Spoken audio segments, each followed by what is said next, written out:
So you're moving to Florida for a new job. Awesome.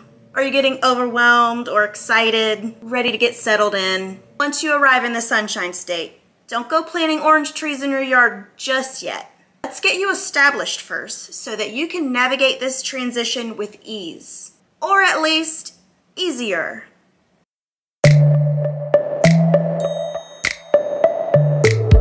Hey everyone, I'm Elizabeth Peters with eXp Realty, and I'm a realtor in beautiful Northeast Florida. If you haven't been to Northeast Florida yet, I'm looking forward to you getting the opportunity to come check it out. Before we get started, full disclosure, I am a real estate agent in the state of Florida.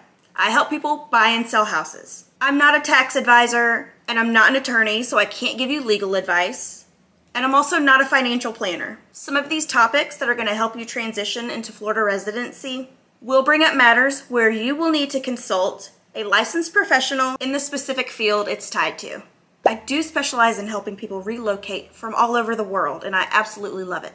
But I know trying to find all of the information can seem like too much in such a short period of time. So I consolidated a checklist for people in this exact situation. Also going to provide links down below, so you can hopefully find all of the information in this video's description. Research your new employer and the area you're moving to as much as possible before even arriving. Of course, this is me assuming you've already accepted the position or at least have the offer letter in hand. The first thing you're going to want to look for is whether or not your new employer can offer any relocation support. If so, how much of the costs will be your responsibility, if any at all? Moving is stressful, expensive, and tedious. So hopefully you're able to take advantage of any help you're able to get from your new employer, or even the same employer if this is a job transfer situation. The area you're moving to, is this someplace you've been before? Have you had the opportunity to scope out the neighborhoods? How about the school districts? Consider whether or not where you'll be living is going to be a reasonable commute to your new job,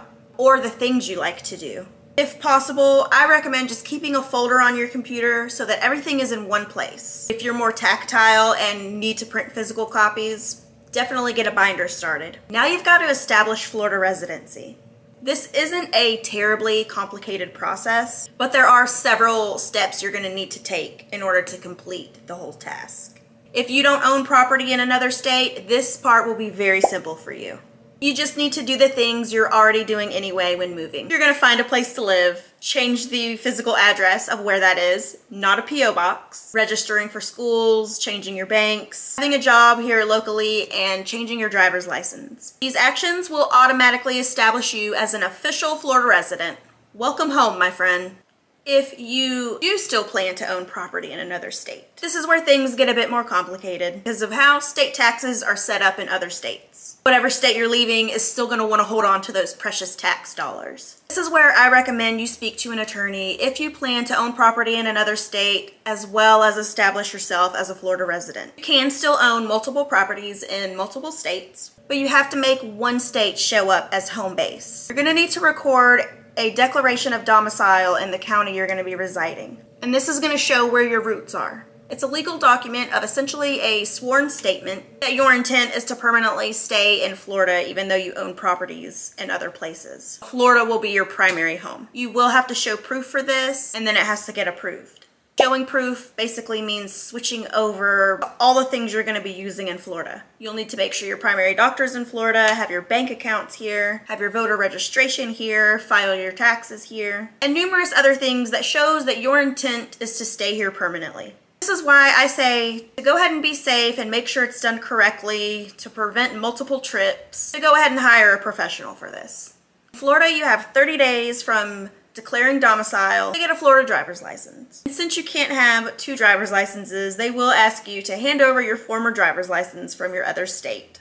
So I sure hope you didn't really love your picture in your old license, because you gotta give it up. Sorry. The required documents you're gonna need for proof are a type of primary identification that can't be your out-of-state driver's license. So a birth certificate or passport would work, and a social security card. You'll need to show proof of residence. You can bring a deed or title if you have a mortgage. If you're renting, a copy of the lease would work. Bank statements in your name, utility bills that are in your name. Again, I'll include a link in the description that will take you right to the documents that you're going to need to take with you to the DMV. Any vehicles or boats you're going to be using in Florida will need to be registered with the DMV as well.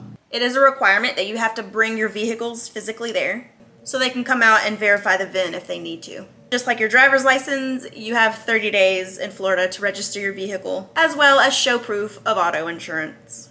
About 1,000 people move to Florida every single day, so no matter what part of the state you're moving to, I recommend making an appointment with the DMV to speed things up. To be safe and to make sure there's nothing I'm leaving out on my end, visit the Florida DMV website before making the trip just to confirm you have the proper documentation and you're not making multiple trips. If things get too confusing, you can also call the local tax collector's office for additional help. I have a passion about doing everything in one trip, and I'm sure you do too. For me, the only thing worse than waiting at the DMV is having to go back to the DMV because I forgot something. While you're already there, you can go ahead and register to vote. If you own a home in Florida and have already established Florida residency, you need to visit the appraiser's office in the county you're living in. Register for Homestead Exemption.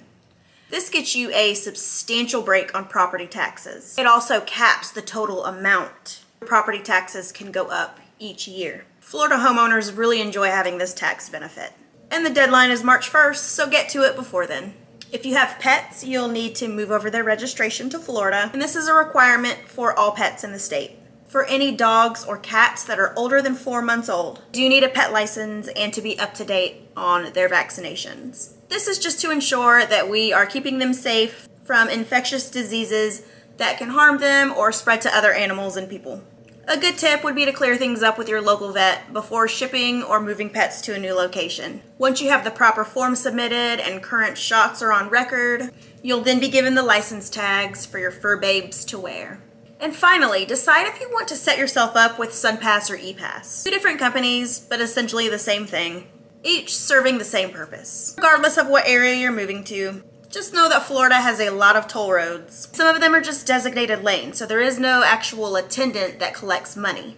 Here in Jacksonville, we do have toll roads, but for express lanes only for now. Even if you plan to do some exploring around the state of Florida, you're probably going to want to go ahead and get set up with this. It's an electronic transponder that you put up in your windshield. They make sure it's convenient for you to get one. You set it up and your account is prepaid. You're free to drive through without stopping to see a toll booth attendant. The sensors can read your transponder and deduct those payments right from your account. All you have to do is keep replenishing. I know moving is one of the most stressful things we do in our lives, and moving to a completely new and unknown area can be extremely uncomfortable. I truly hope this relieves some of that moving stress, even if just a little bit. Remember, if you're looking to buy a home in the Jacksonville area, feel free to send me an email. I'm happy to help. Thanks again for watching, and I hope to see you next time. Happy house hunting.